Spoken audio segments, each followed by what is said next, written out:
between the dungeons. If you include the world map right in front of that, you've got a whole bunch of, a long stretch of time where you can't even do any sort of healing. You have to backtrack for quite some time before you can even...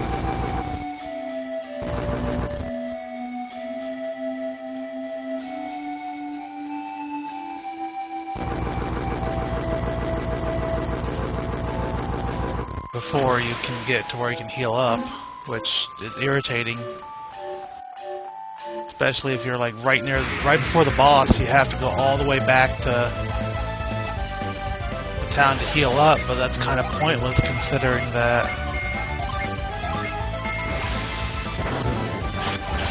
you have to go through everything all over again in order to reach the boss. But I guess that's part of the challenge. I think it's this next screen that's got some good stuffs.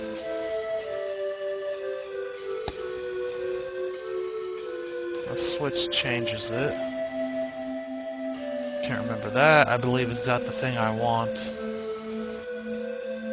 But we're gonna go for that first.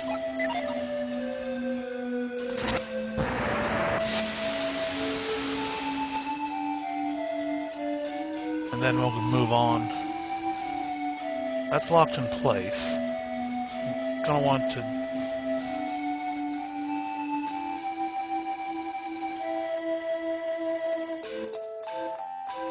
I'm gonna have to jump on that anyway.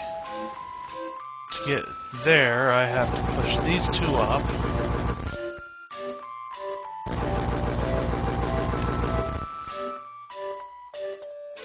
So it's gonna have to go all the way over, which is the longest push in history. And I simply just... Oh, that's why the other one, that other log's there. Duh. I was sitting there thinking, why in the world is this log here? You never have to push it. It's where it needs to be, and then, yeah, that. Okay, now that that's in the proper place, I push this log back.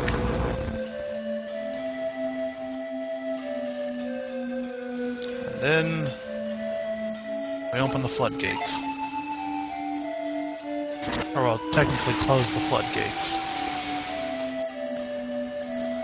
I like the fact that in the rooms with the big puzzles they don't put any sort of enemy encounters. Because it's the only thing that's more irritating than having random encounters is trying to solve a puzzle while dealing with random encounters. I'm mistaken. This wasn't the place where I had the really good item. If it resists water, I want him to have the fur coat on because he's fire, so that'll help him resist the water attacks.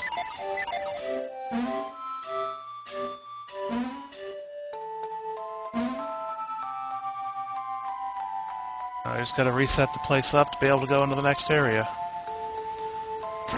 I could have sworn somewhere along here you're supposed to find an elven jacket or something like that.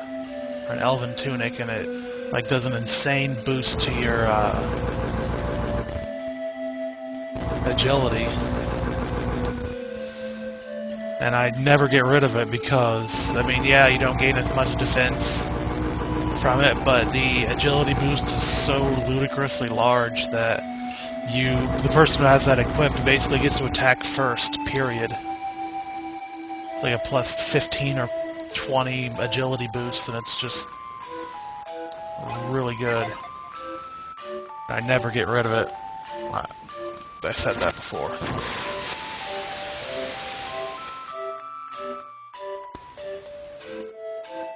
Could have sworn it was there.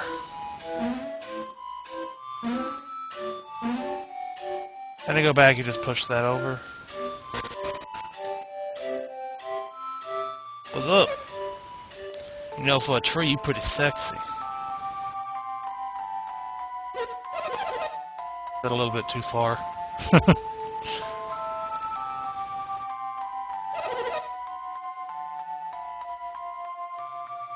great warmth in you. It's because we're warm-blooded.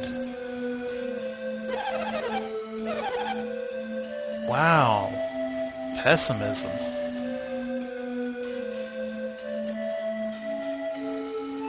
What's up, fool?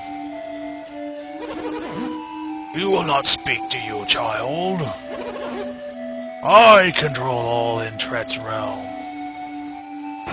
How about a mind read? Oh, quiet you. I was just wondering if you could see, if we could mind read him. Okay. That hole in the center is where you want to go. But you have to go all the way up the tree to be able to fall down the hole all the way down. Let's see what's over here. I've always liked this area just because you could have it looks great to begin with. And it kind of gives you a really cool little effect. There's a lot of hidden stuff underneath the branches, or under the leaves. So it prevents you from just looking somewhere and be like, oh, there's nothing there, and moving on. Those spiders are a really good experience in money.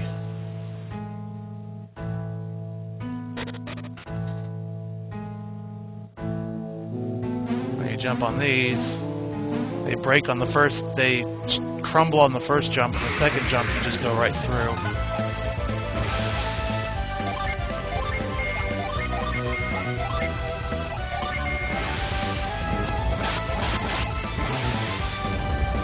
See, for most enemies, if you pay attention, you can kind of tell which ones are which, or what enemies are what elements.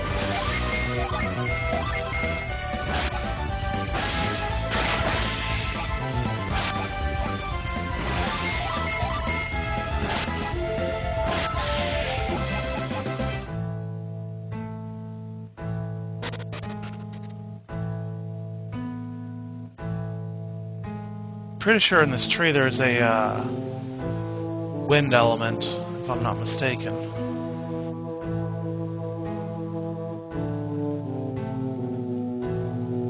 They call them Jupiter elements, but it doesn't really matter which way.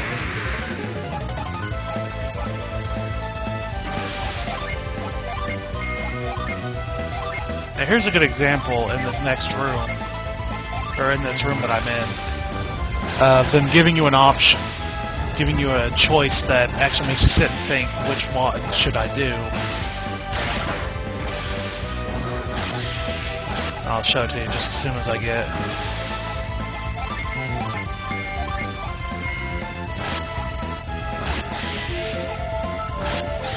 Now that's a good amount. That chest right there. You can jump on that leaf and get the chest. But when you jump back, it's going to send you back down to the floor below, and you have to go all the way back up to be able to go through it again. So it's getting an extra item to sacrifice time. Just seeing if there's anything out here. I don't remember.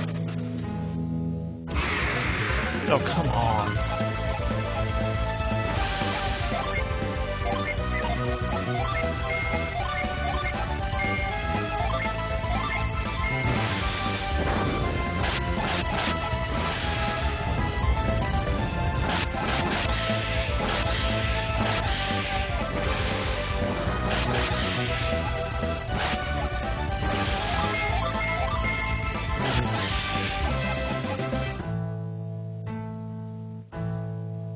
And again, another choice. Do you go there to max out, to refill your synergy, and then come back up? Or do you just skip it and take a risk? So to get everything on this floor, you'll wind up having to wind up having to come back up here. You have to redo this floor 3 times. Once to get the stone, once to get the chest, and then once to continue on. I'm gonna get everything because why not? And before I grab it, I'm going to go ahead and heal everybody up. And you go right through. you just have to redo the jumping puzzle again, which isn't that big of a deal. And also, since you have to redo all this, it's just more experience. More money, more experience.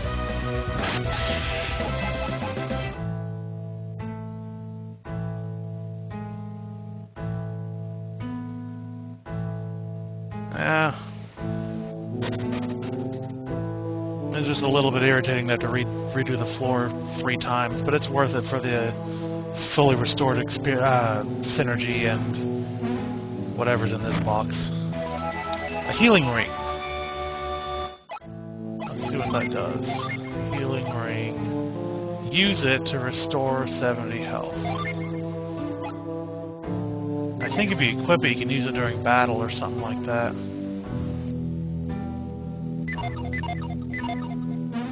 I don't remember how it works. This one's not as bad because you don't have to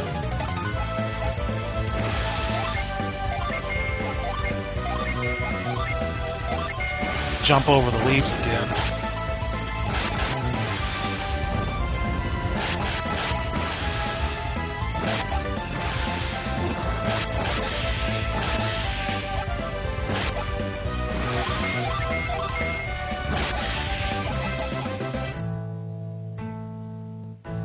I'd like to say hello and welcome to whoever's watching. Chat's nobody saying anything, but I'm going to say hello anyway.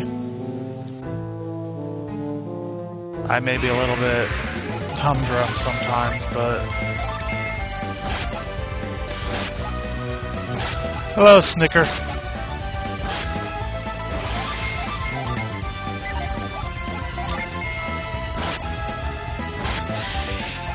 I'm just kind of chilling out. Kind of halfway zoning out and just randomly talking. Hey, level up. I wonder if I'm going to have much money when I get back to the town. Got 1,000 coins. I might actually be able to buy some decent equipment right before I have to go back and go to the next town and find better equipment. You sacrifice when you don't want to spend 4.5 hours grinding up for money. Although this place is pretty decent for grinding since you run into enemies that...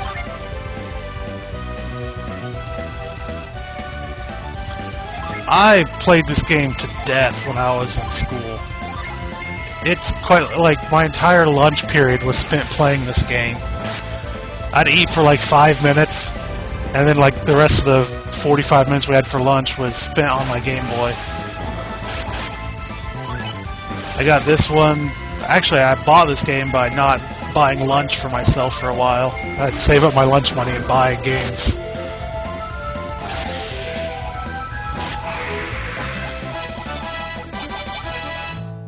I played it to the point where I've actually almost memorized the entire game. Not well enough to like do speedruns of it, but how'd that work out? I was like 2 steps away from the door.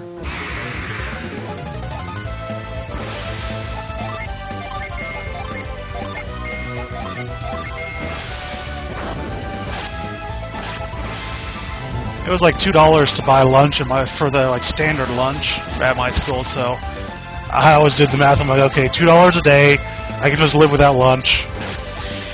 That means about once every 2 weeks or so I should be able to buy a game. Once every 2 or 3 weeks I can buy a game for my Game Boy.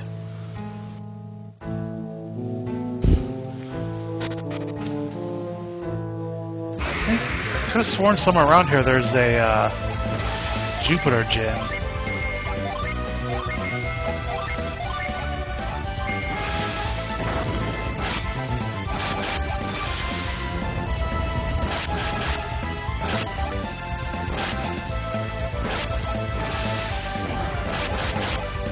Matter of fact, I think it was either this one or The Lost Age. I actually got one of my friends addicted to video games because I'd be playing it at lunch and...